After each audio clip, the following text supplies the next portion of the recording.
Exhortation apostolique du pape François, c'est la confiance et rien que la confiance qui nous conduit à l'amour. Sur Sainte Thérèse de l'Enfant Jésus, suite. Au cœur de l'Évangile. Dans Evangelii Gaudium, j'ai insisté sur l'invitation à revenir à la fraîcheur de la source pour mettre l'accent sur ce qui est essentiel et indispensable. Je crois qu'il est opportun de reprendre et de proposer à nouveau cette invitation. Le docteur de la synthèse. Cette exhortation sur Sainte Thérèse me permet de rappeler que, dans une église missionnaire, citation, l'annonce se concentre sur l'essentiel, sur ce qui est plus beau, plus grand, plus attirant et en même temps plus nécessaire. La proposition se simplifie sans perdre pour cela profondeur et vérité et devient ainsi plus convaincante et plus lumineuse. Le cœur lumineux, c'est la beauté de l'amour salvifique de Dieu manifesté en Jésus-Christ mort et ressuscité. Tout n'est pas central, car il y a un ordre ou une hiérarchie entre les vérités de l'Église, et ceci vaut autant pour les dogmes de foi que pour l'ensemble des enseignements de l'Église, y compris l'enseignement moral. Le centre de la morale chrétienne, c'est la charité, qui est la réponse à l'amour inconditionnel de la Trinité.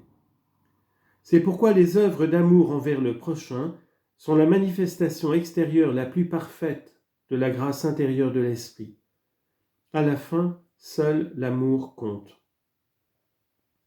Précisément, l'apport spécifique que nous offre Thérèse comme sainte et comme docteur de l'Église n'est pas analytique, comme pourrait l'être par exemple celui de saint Thomas d'Aquin. Son apport est plutôt synthétique car son génie est de nous conduire au centre, à l'essentiel, au plus indispensable. Elle montre par ses paroles et par son parcours personnel que, même si tous les enseignements et normes de l'Église ont leur importance, leur valeur, leur lumière, certains sont plus urgents et plus structurants dans la vie chrétienne. C'est là que Thérèse a mis son regard et son cœur.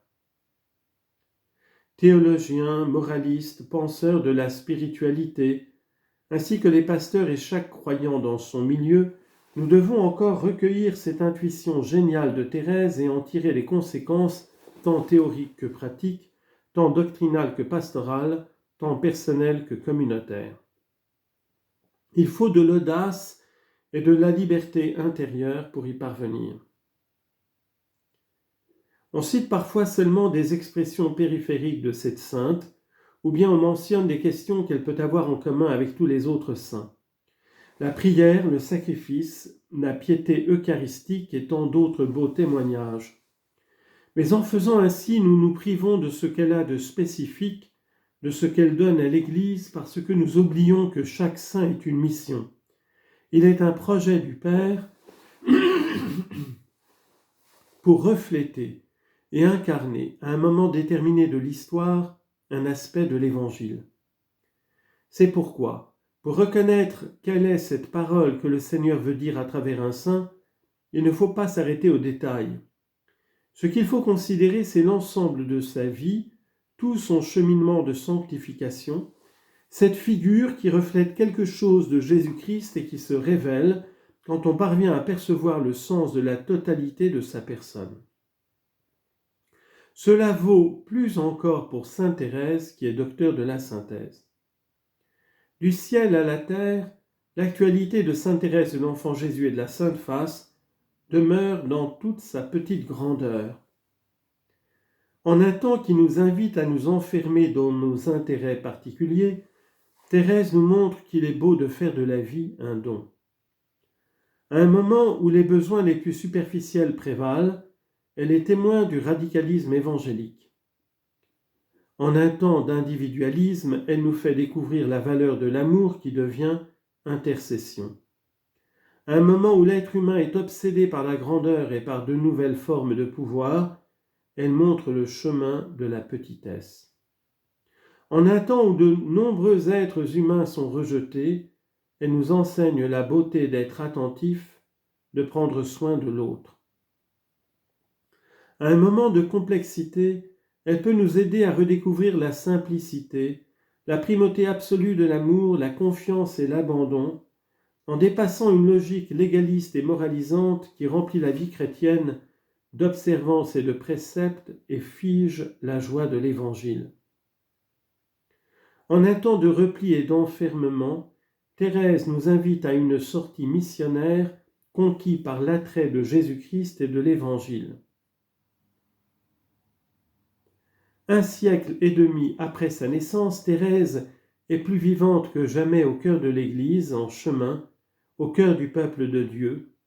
Elle est en pèlerinage avec nous, faisant le bien sur la terre comme elle le désira tant. Les innombrables roses que Thérèse répand sont le signe le plus beau de sa vitalité spirituelle, c'est-à-dire les grâces que Dieu nous donne par son intercession, comblée d'amour, pour nous soutenir sur le chemin de la vie. Chère Sainte Thérèse, l'Église a besoin de faire resplendir la couleur, le parfum, la joie de l'Évangile.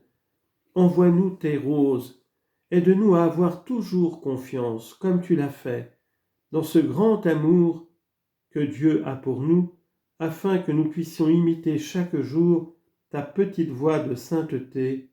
Amen. Donné à Rome, en l'église Saint-Jean de Latran, le 15 octobre, mémoire de Sainte Thérèse d'Avila de l'année 2023, la 11e année de mon pontificat. Pape François, fin de cette lettre apostolique.